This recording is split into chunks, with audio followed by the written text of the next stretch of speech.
Doctor Mohammad Yunus আপনি ভুলে যাবেন না, আমরা আপনাকে ক্ষমতায় বসিয়েছি।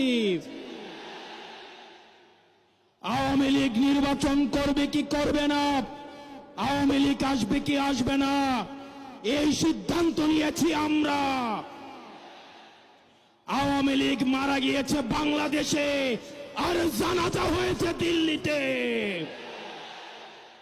5ই আগস্টের পরে 5ই আগস্ট আমরা সিদ্ধান্ত জানিয়ে দিয়েছি, এই ভূখণ্ডে আওয়ামী লীগের আর পুনর্বাসন হবে না।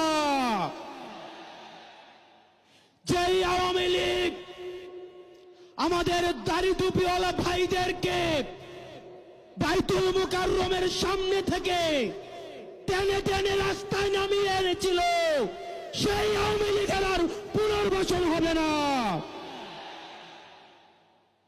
প্রিয় সংগ্রামী সহযোদ্ধা, অত্যন্ত পরিতাপের বিষয়, আজকে 8 মাস পরে এসেও আমাদের দেশের অনেক রাজনৈতিক দল, অনেক রাজনীতিবিদ আমাদেরকে বারবার করে মনে করিয়ে দেয় আওয়ামী লীগ নাকি রাজনৈতিক দল, এবং এই রাজনৈতিক দল নিয়ে সিদ্ধান্ত আসার এখতিয়ার নাকি তাদের নেই।